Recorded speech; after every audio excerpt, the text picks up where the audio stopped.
New Thought Media Network. We are a global broadcast network of positive music, media, and entertainment, inspiring humanity's evolution along the journey of enlightenment and creating a world of love, peace, empowerment, and prosperity for all. New Thought Media Network. Positively inspiring.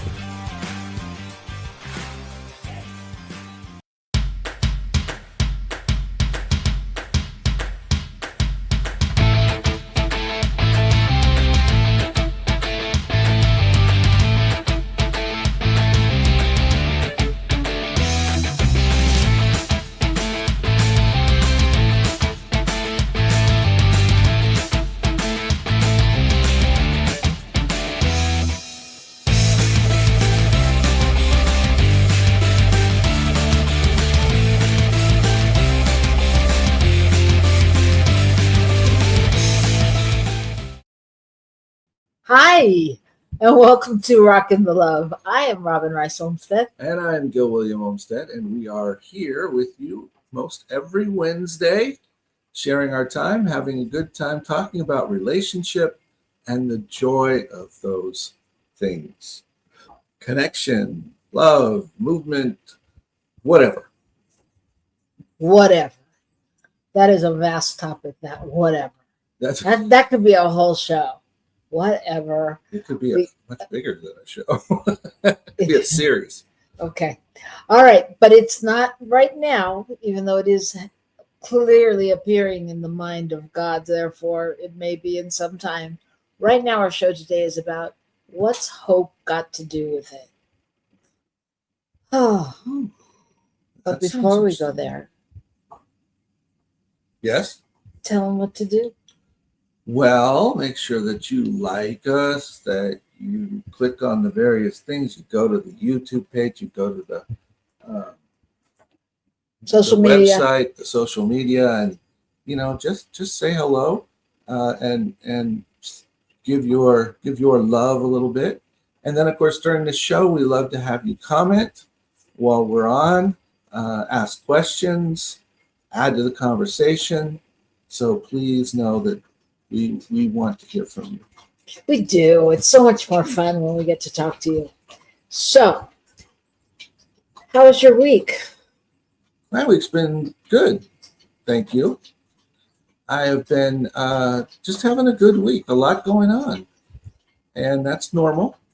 And it feels like a lot of movement toward things that I've been looking forward to and hopeful about.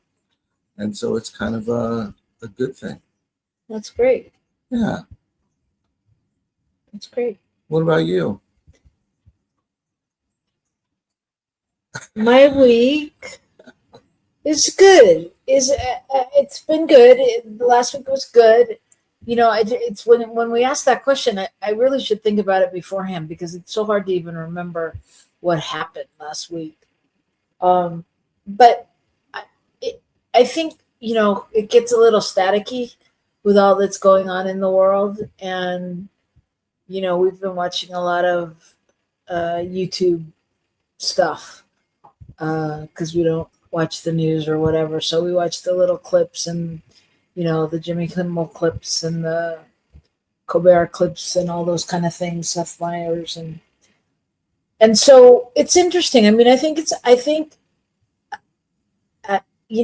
like an emotional roller coaster.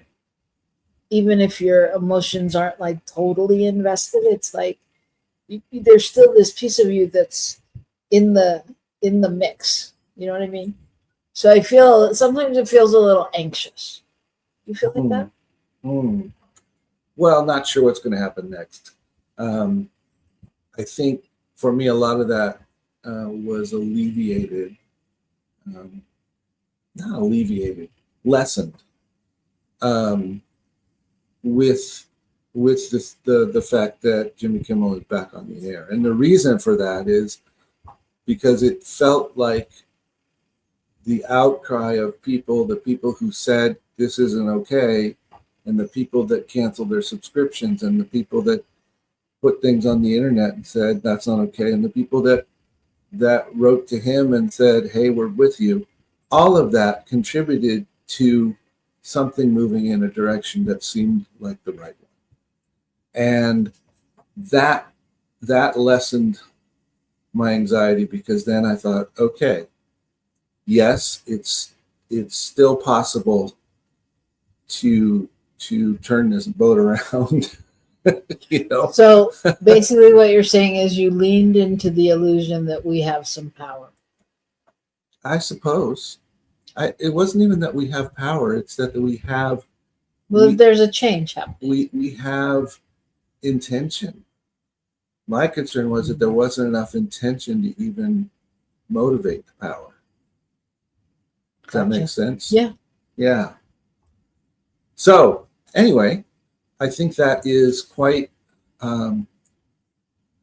interesting, all of that happening, and I have to say I felt that Jimmy Kimmel was extremely gracious when he came back on the air, and not everybody is very happy with it. So there you go. Yeah, well, that's normal, right? Right. Yeah. Right. So welcome everybody. We see you joining in there. Welcome Mara. Welcome to all of you. Yeah. Well, if it does feel like a step, I don't know. Like I know I read this somewhere too, that there's like one win for the Democrats or and I don't know. I mean, yes, it feels like that, and it's a weird way to look at it. I hate this scorekeeping and us and them mentality. Because nobody wins. Well, nobody wins on the one hand when we think that way, and the reality is everybody won with this. Everybody. I don't care. I don't care who it is. I don't even the ones who are attempting to create, to limit other people. It still helps them in the long run, because their right to speak out is preserved. I don't know who you've heard that wasn't for it, but not according to Roseanne Barr. Roseanne Barr's always been a little questionable in her thinking. I understand that, having met her and waited on her and interacted with her. I understand what you're saying. And if I just go by, she has all the same rights that we do.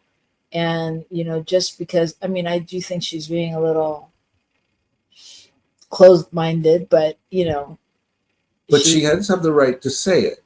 Yeah, she has, exactly. She has the right to say it. The difference is you don't have the right to implement it. You can say, I believe this is what should happen.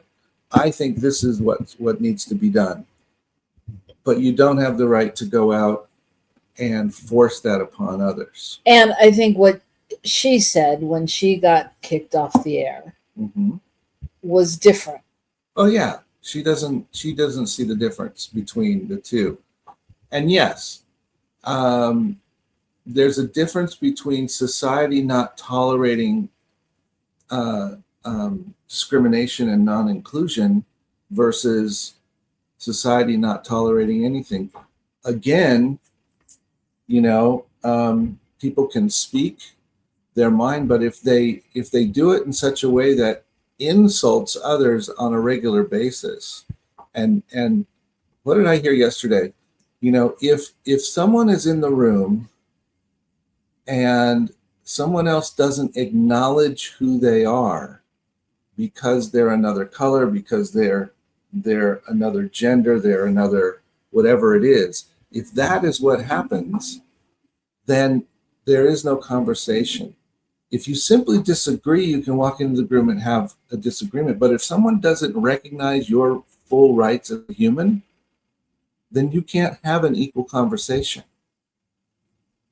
And my sense is that's part of where that gets shifted, is when people come into it and go, you don't have a right to blah, blah, blah, blah, blah. I don't even recognize you. And when that happens, then that shifts the whole conversation. You're no longer just expounding free speech. You are lowering somebody else. You're not just saying I disagree with you and I think you're a nut. I hear you. You know, yeah. That isn't going to work. Look at that. That won't work. You know. I hear you, and I think that that's partially what she's saying is that this happened. This happened to me because I'm a woman. And the network, the powers that be, wouldn't let that go by. Whereas because Jimmy Kimmel is part of the club, you know, he's a man, and it's a different story. And if that indeed is the case, that's a learning point for all of us. That should be looked at. I mean, I'm not saying that there's nothing to look at in her case. And I'm not saying that I agree with her. Right. I'm simply saying that, you know, not everybody is happy and feels like, oh, yay, free speech. Whether Jimmy Kimmel's out of the picture, they feel like they're still, you know, stunted. Right. And as long as there are those who feel that they're unable to speak freely, then that colors the whole thing. And if we don't at least deal with the cases that we recognize, we don't at least offer our concern when it shows up right in our face like this, then those people who currently feel like they're pushed on the outside, there's no way they'll ever be included because it just continues to uninclude more and more people. Yeah, and I think it's a great word. I think also, you know, when I read her stuff or when I've heard her speak a long time ago about this, and Jimmy Kimmel, when I look at him, the difference for me too is where are they coming from, you know? And I think that he did a good job in staying quiet, staying back, and speaking up when it was the appropriate time from that place of understanding, compassion, whatever, you know, and I don't feel the same energy from her. I feel more that victim, I've been wronged energy, which may be true, and I'm not trying to deny that experience, but it's, again, I mean, if we're talking about what we talk about, you know, it's about changing your life through the power of love, through the power of, you know, new thought, through the power of positive affirmations. Or yeah, and if indeed she was coming from that space of free speech for all and loving all of that, I believe one would be able to come forth in a positive manner, even while saying it's very unfortunate that it didn't feel like that could happen when I went through this process. But I'm very happy to see that it's happening now. Right. You know what I mean? Yeah, I do. And I think that's the concern. I mean, that's the difference. When we show up from a place of, like you said, love and compassion, we're not showing up to try to prove and tear someone else down. We're attempting to add to the conversation. Yeah, that's powerful. I think that's an important thing to learn. And I think all parents and teenagers should learn that. And parents first. Yeah. So anyway, well, enough of that. Let's talk about some good news. Good news. Time for the good news. You want to talk about it? Sure, I'll talk about it. All right. So who has not been to a party or an event where there were those red Solo cups, or been by a school where something is written in red Solo cups on the chain link, through the chain link fence, right? They're ubiquitous, as we say, everywhere. And my good news story is about a young woman who wanted to move into the area of what's the right word for it? environmentally environmentally sound recirculation. Yeah. Okay, and so he has put out a line of clothing that comes from recycled Solo cups. Not only does she recycle the Solo cups, but she makes a line of clothing which creates a whole new universe. And they don't have dyes in them, and they don't because they're made differently. They're not being cut out of sheets of fabric, so there isn't the waste of fabric. It's incredible. It's quite amazing. And they're soft. Yeah, and they're supposed to be kind of so nice. No, but a soft material. Yeah. I mean, I wouldn't know what it was going to be made out of, a plastic cup. Right. You think it's like one of those old wool sweaters. Yeah. I think that's amazing. Is there more? No, I mean, I just think that the idea of that is very positive, and it goes to show what we can do when we take away the box and allow ourselves to think. Yes, I agree. And that was going to be my story, but something told me you were going to do that story. So I went to another story I thought you might do, but you didn't find it, I guess. And this is about startup extracts nickel from daisies. Daisies? Yep. Boosting electric vehicle sustainability. Sustainable. That was the word I was looking for. Sustainable. There you go. So this is about, nickel is expensive, and people are trying to rethink how to, get different energy sources.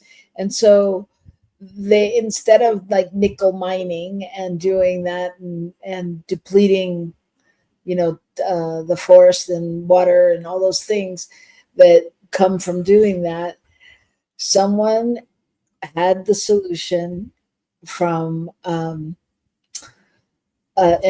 decided that they were going to do a sustainable approach, and they started going to daisies and the nickel that is found in the soil that that can be stored there.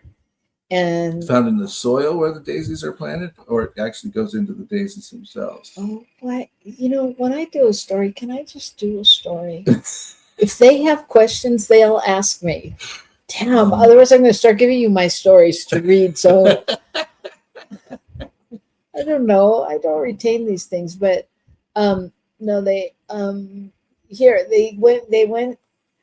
did that, and then they went through and did a bigger version of the daisies that can absorb twice as much nickel as the daisies before. Okay, so the daisies themselves absorb the nickel and somehow they process it out of them. Out of the soil. That's quite amazing. Yeah. And that nickel is important to the production of batteries as we make them today. Yeah. Yeah. Exactly. Yeah. And batteries, as we know, because we have an electric car, are expensive. Yeah, buddy. Right? We had a car that had an accident, and they were going to total out the car because the battery cost how much? Because the battery costs more than the car. Yeah. More than the sticker price on the car. Right. Yeah. So they're operating a pilot program in South Africa, and it's called phytomining, and they've created a daisy crops, and they flourish the good thing about them is they grow every 4 to 6 months, and so they're easy to grow and harvest, and there you have it. Wow. Talk about a whole new issue with people stealing the flowers out of the field. Well, and afterwards they pulverize the flowers that are left to go into making nickel as well. That's crazy. That's crazy. It's amazing. I mean, it's amazing. Kudos to all of you all that have these brains and the gumption to do this, because it's amazing. I don't know.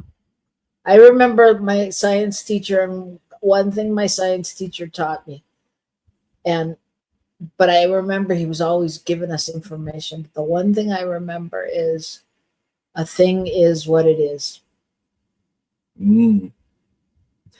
which clearly has served me, because here I am in New Thought, telling people in all different ways, it just is what it is. All right. Okay. So those are our good news stories. People out there in the world rocking the love in all different industries, making the world a better place and better air and better energy sources. And it's an amazing thing. So we're going to take a break. And when we come back, we're going to talk about what's hope got to do with it. We welcome you, Shay, and all of you out there. And come back with us and talk to us. Talk to us about hope. We'll see you in a few minutes right back here on New Thought Media Network. Please help us say thank you to our organizational sponsors, including the Hefferland Foundation, Affiliated New Thought Network, International New Thought Alliance, Science of Mind Archives and Library Foundation, Center for Spiritual Living Denver, Center for Spiritual Living Midtown, New Thought Philadelphia, Planned Happiness Institute, Summit Center for Spiritual Living, One Heart Retreats, Center for Spiritual Living on the Lake, Unity Kitchener, Unity Spiritual Center Ottawa, Om Center for Spiritual Living, Satya Center, Begin Within Ministries, Center for Spiritual Living North Jersey, Unity of Savannah, and the Center for Spiritual Living Seattle, as well as all of our individual donors. Thank you for being part of the New Thought Media Network. Please like, share, and subscribe. New Thought Media Network, positively inspiring.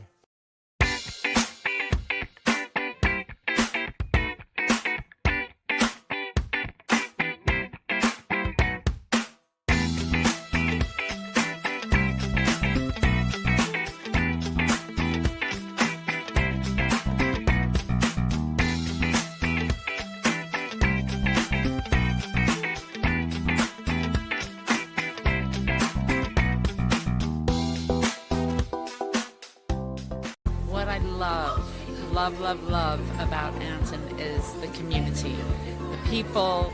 I get to come here every year and pick up right where I left off with so many wonderful soul-centered friends. This is our first time here, and I can't tell you the joy I've felt listening to the wonderful words of the people who are teaching us and sharing with us. I've enjoyed every topic that's been talked about, and I've enjoyed the people. They're knowledgeable, they're loving, and it's a great space to spend a few days for yourself and for others.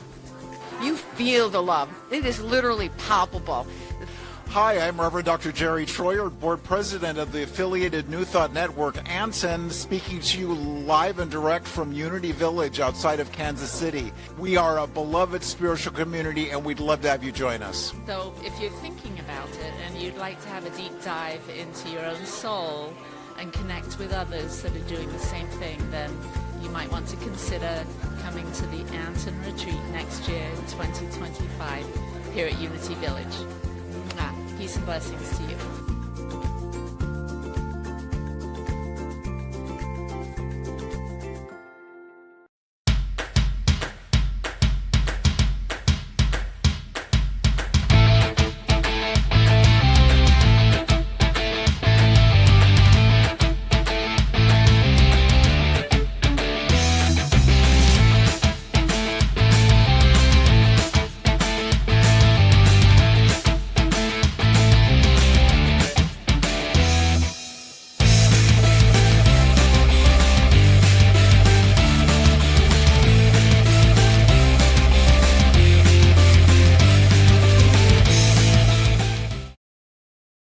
And we are back. Welcome to Rockin the Love. I'm Robyn. And I'm Gil, And we are here today to talk about hope. How did What's hope got to do with it? Thank you, because I knew it was very, I don't know. I'm feeling a lot of sorts today. Okay. Well, take a breath and buck up, buddy. Okay. What am I going to say? I don't know. All right. So we're going to talk about hope. You're hoping I'll buck up, aren't you? All right.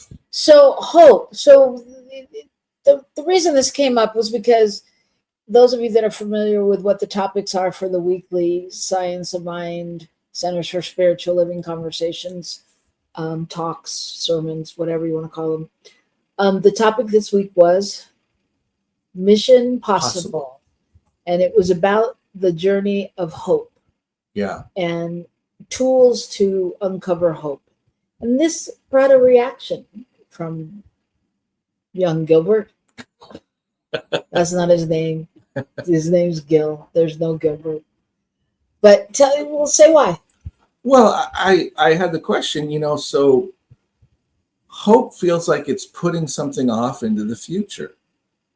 We have hope for something out there. And what we talk about, a new thought, is about this idea of being in the present and knowing that what we are seeking exists right here and right now. Okay. And so that was my question. And my thought was, particularly in some cases, you think of some people that go, well, I hope that'll happen. And what they really mean is, I have no intention of doing anything, but, I hope it'll happen. And then there are other people who have hope for something to happen and they see the possibility and they're working toward it. So it's just sort of that, what are the two? How do they go together? How are they different, or are they different? Do you really believe that? I really do believe. I think some people it's a fallback. Oh. Well, I hope so. Okay. Yeah, but I don't think that I think they hope so. I don't think they believe that it's not going to happen. No, but they don't believe that it can be done necessarily. We have world peace. Well, I hope so. Okay, so that was the reasoning. So just so you know, that's where we're starting right now. You can tell we both fully agree. I hear you, but I don't understand why you don't understand. Because to me, it's like I feel like you're having way too. You're getting way too stuck in like some story about hope, and I think that hope, it's like a stepping stone to having vision. Like if I haven't thought about something or wished for it or thought it was possible or hoped for it to happen, then I can't have vision on some level. And I got really caught up, but I wanted to say hi to Motion. Hi, Motion. Thank you for joining us. So yeah. And as I did some exploration, I looked up the science of hope, because that's basically what the topic is. And so what I found a few places was, hope is the belief that the future will be better, and you have the power to make it so. Okay, that makes sense. Hope is based on three main ideas: desirable goals, pathway to goal attainment, and willpower to pursue these goals or these pathways. Which I think, to me, is something that we do every day. Like we may not say, oh, I hope I get through the day, or I hope I get this done. We do say, I hope I get this done about 92 times a day. But those are the stepping stones to what we do. And then we create the pathway to make that happen. Right? Yes. If it's a pathway, we could go to Yoda. There is no try, only do. There is no hope it'll happen. There's only doing it, making it happen. Okay, but what does that have to do with the pathway? I'm just saying, if you don't have a pathway, if you don't have any of that, then it becomes the example I just said. Right. So you're saying if I sit here and go, oh, I hope I'll make $1 million today, and I don't do anything. Right. Or I hope I finish this thing, but I'm going to go to bed and sleep. You know, I mean, it's not, you didn't create a pathway. Like, okay, if I work for an hour and I go to bed for 3 hours and I get up and I can finish this thing and I'll have it done by morning. Okay. I No got you. idea. I got you. So clearly I'm stuck. there's a deeper issue for you to explore. Because my hope doesn't really take that journey. It doesn't go that way. If I'm hoping for something to happen or wishing for it to happen or thinking whatever, then the next step is the next step. If I am hoping for something to happen and I decide I'm taking a nap, then I've changed the course of my, outcome. It's not like I've lost hope, I'm taking a nap. Well, does that make sense? but there's another piece with this for me, and that is that for me, hope is really, for me, it's really the belief in possibility. Because because hope says there's potential for something there's potential for change and movement. And if I don't believe in possibility, if I can't see any of that stuff, then a positive sense of hope doesn't exist for me. Okay. All right. So I hear you. And I think there's two things. First of all, I want to say that because this is the science of hope, I just want to say that what I found was there's also a University of Oklahoma that has a department for the science of hope. And they've been working on this for over 12 years and really exploring the science behind this. But one thing I found when I was reading the Psychology Today article, because I generally go to them, and this I thought might be helpful for you. The new science of hope. Hope is the only positive emotion that requires negativity or uncertainty. And it focuses on depression and anxiety. That requires it? Yes, because Okay. you have to come from somewhere, right? Mm-hmm. In order to go to the next place. Okay.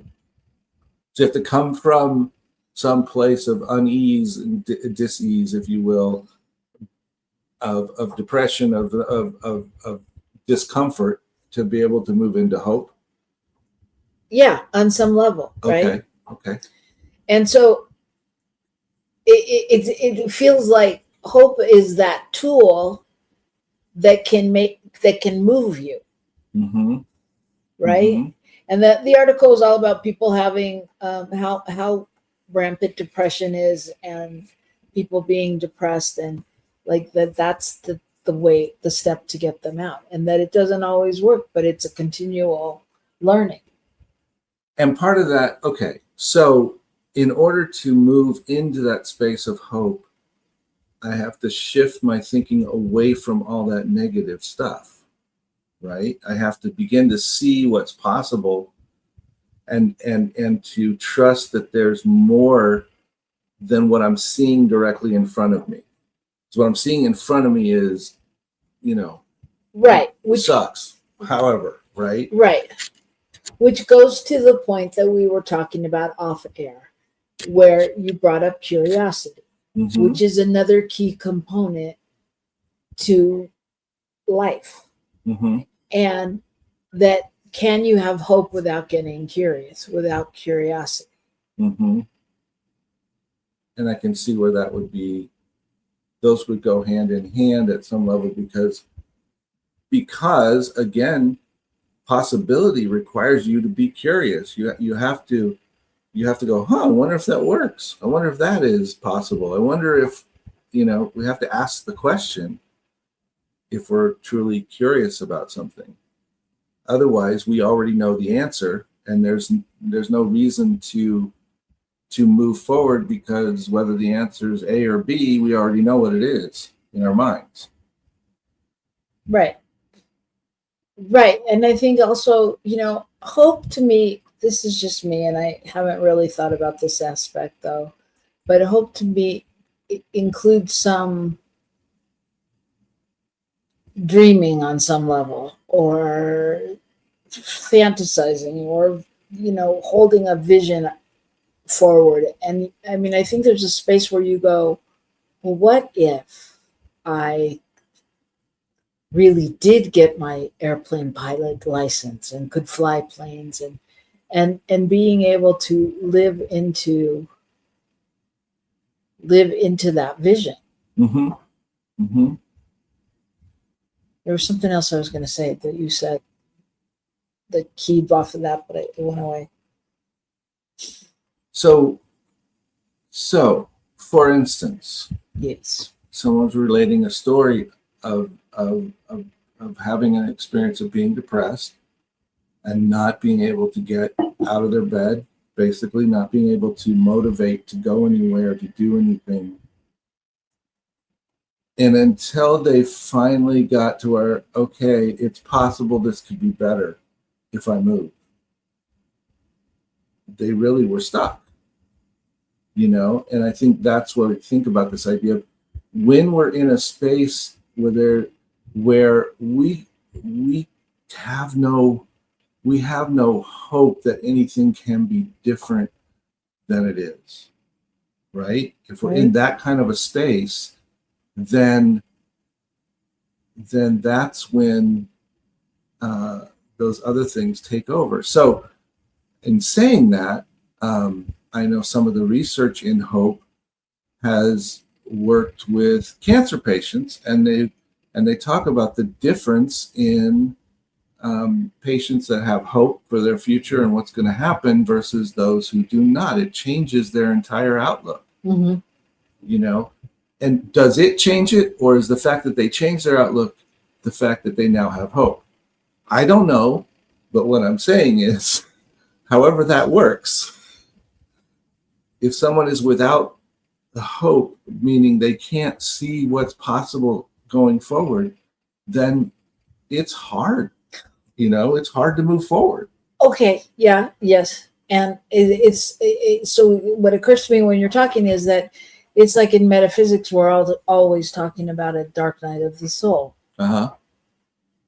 That's what a dark night of the soul is about. And, that when you can only emerge from that darkness in hope. Mm-hmm. That's the only thing. And the Psychology Today article talks about how hope is the only positive emotion that requires negativity or uncertainty to be activated.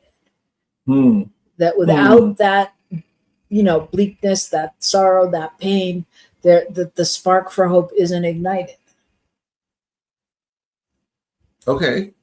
So if I have a relatively feel good about what's happening, I have a good sense of my future, I can see what's come, I know that it's good, et cetera, then I don't really need hope, is what I'm hearing.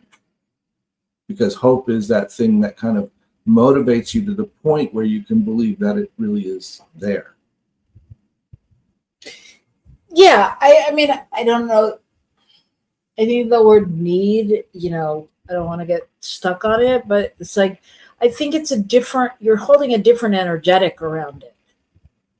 Mm-hmm. I think if everything's great in your life and everything is going good, it's a question, are you in that field of hope, or are you in that field of knowing on some level that you can conquer the world, that things are good, and that, you know what I mean? So I think there's a different energetic, because do we keep hoping? Do we keep hoping in the same way? Right. As when it's coming off of trauma or sorrow or pain?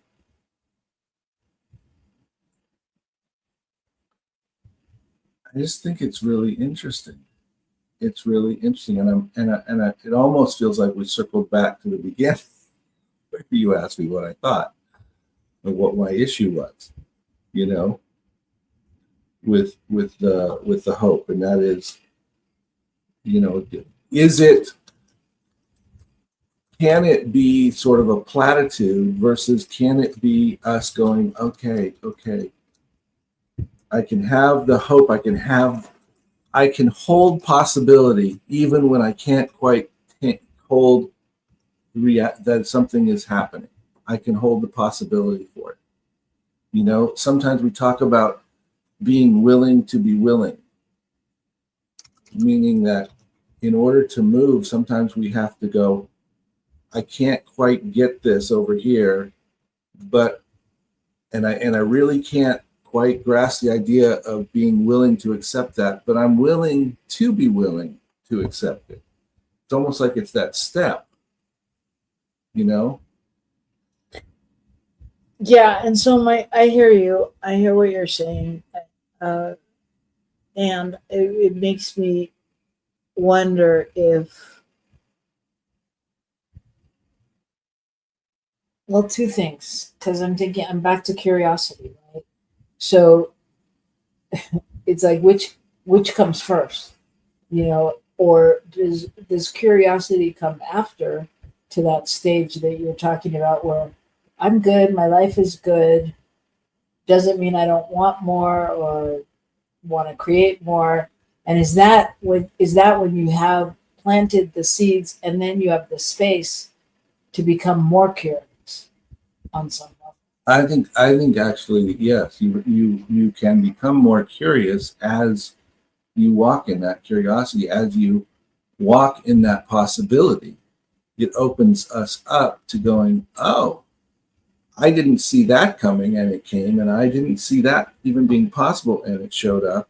And so now I can go, well, wonder if this has happened. I wonder what happens over here. I never thought that would be good in my life, and it turns out it was. So I wonder what's coming next. I wonder, you know what I mean? It shifts that whole curiosity thing, because as we have experience. I hear you. I really am curious what you all think out there. Come on, Shay, give us a nugget. Because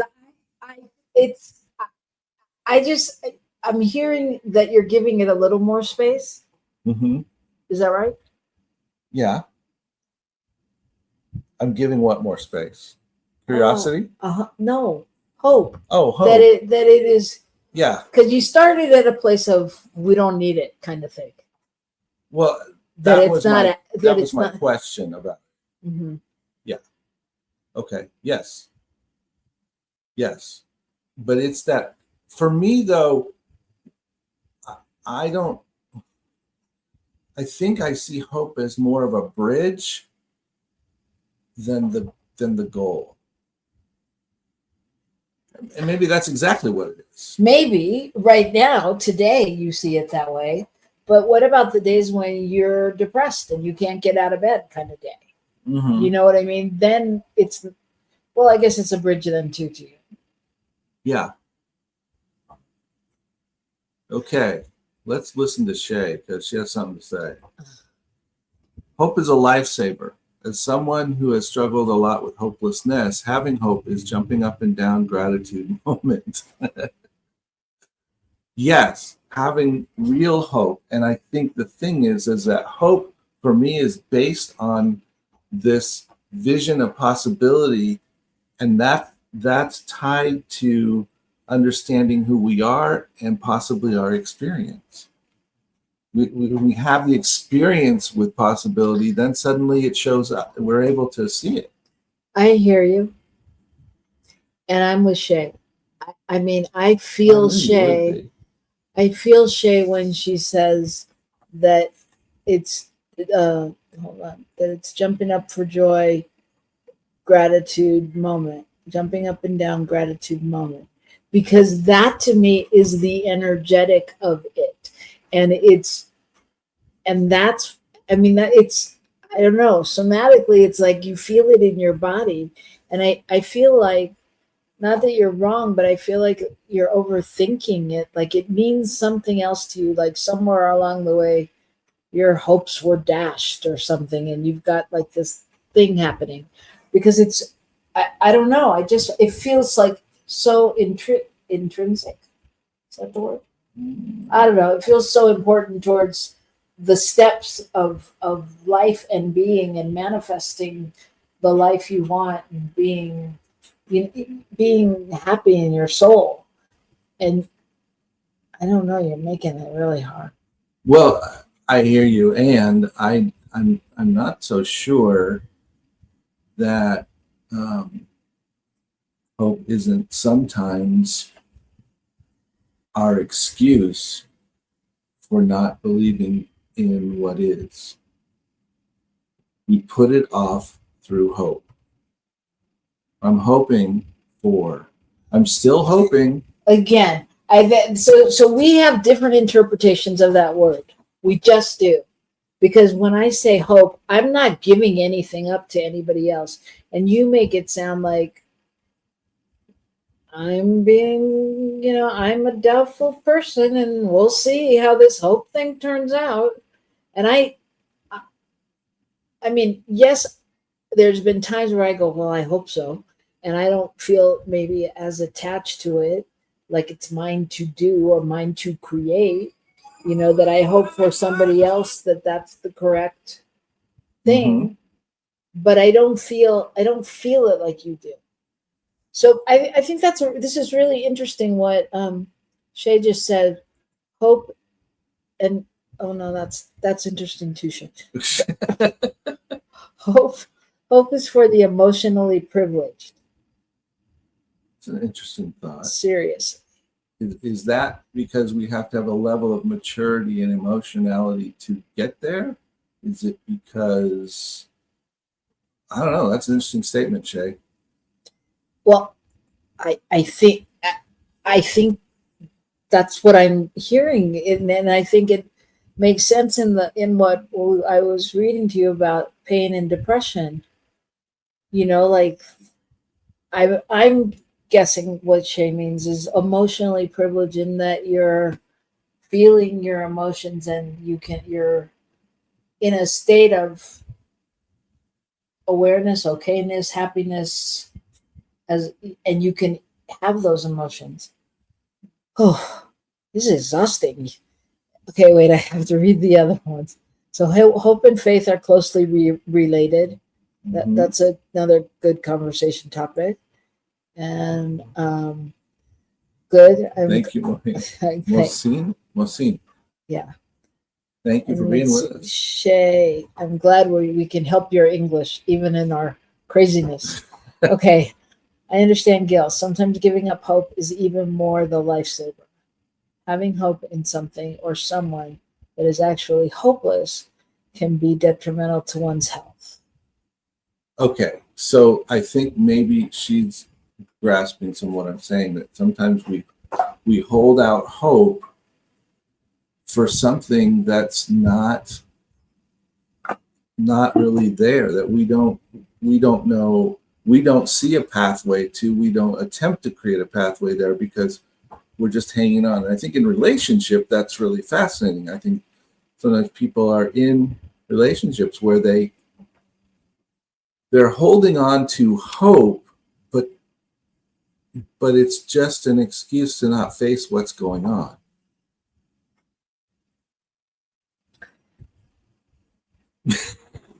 How's your head? Well, it's interesting. No, it's just interesting that, I mean, yeah, so there is a positive to hope and a negative to hope. And holding on to hope for something that isn't happening or that is detrimental to you, in my mind right now, is different than the hope that we're talking about. Yeah. Because we're not talking about people's false illusions or where people are coming from. We're just talking about the science of hope and what it brings in the positive. So, or as a, yeah. So what flashed through my mind, and thank you, Shay, for that. Thank you, Mohsin, too. What flashed through my mind was the idea of, people in a plane crash. If they have no hope of being rescued from the mountain, and they can't hold any hope for that possibility, then their chances of keeping themselves alive until someone gets there is much lower than someone who is holding the knowingness and holding in hope that this is possible, that they will get here and they will take care of us. Which is exactly what Shay said, in that hope and faith are similar. Right. Because you could put faith into that situation at any point, right? Yeah, so hope can be a form of or of denial. Yeah, and it's not good in that respect. Yes, and I think that's kind of the second direction that I was going with it, was sort of that concept. Well, I'm going to use the word "it's not good" loosely. Well, yes, okay. I hear you. All right, so just because I'm a big nothing's good or bad girl, so advocate. So I just mean that sometimes, even when it's not good, it's the way you learn the lesson, or the way you get pointed in the direction you need to get pointed. Right. Which is why we say it's all good. There you go. Yeah, well, this is interesting. I think with exploration, understanding really truly the science of hope and what they're discovering will bring even more light to the subject. I think that I think we're living in a time where hope is essential, that people are losing hope and wanting to find hope. And I think it's important to understand that and to be able to live into that.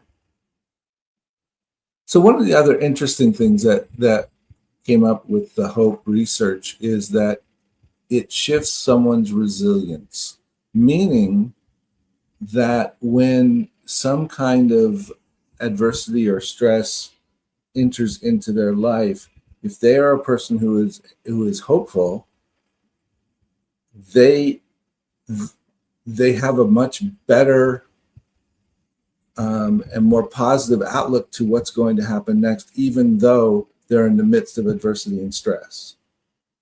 Does that make sense? Because they're seeing, they're trusting that things happen out there. And I think that's where the hope and faith thing happens. It's really faith in things unseen at some level. Mm-hmm. And faith in things unseen is really the idea when we talk about it's already done. It's faith in things unseen. We say it's done. I can't see it necessarily, but it's done. Right. And it's done. Right. And I think, thinking about that, it's also, I'm thinking about just kids and growing up. And that's all you have is hope on some level. Because you spend the whole time, well, not the whole time, spend a lot of your time as a child going, "Oh, I hope we go to Disneyland. Oh, I hope Santa Claus comes. I hope." Our dog apparently would like to do a sermon on hope, if you can hear them barking in the background. But yeah, so that's a whole different topic because they lead with hope. Everything's about hope. Oh. Well, they trust. They trust in the possibilities. All right. Welcome, Anita. Anita says, hope gives you a place to stand until you can get to the place of trust and faith in the things not yet seen. Yes, that's what I was saying. It's kind of a bridge. Yeah. And it's moving you. It's allowing you to continue to know that there is a place to have faith. And I know that that's there. Yeah. Thank you, Anita. Thank you, Anita. Thank you for speaking up and out, and thank all of you for listening and joining in. And yes, choose your hope wisely, hope in yourself, and not delude oneself. Yeah, but I love what Anita just said, and I think that's the truth, and that's what we'll go out on today, is just knowing that really we all have a place to stand, and we're holding that place for you, knowing that this world is thriving and is filled with love, and that you all are the ones that rock the love and bring that faith and trust and hope to the world. So we're just inviting you all to keep doing that, to take that out into the world and rock the love, y'all. Rock on. Thanks so much. See you next week. Bye. Bye.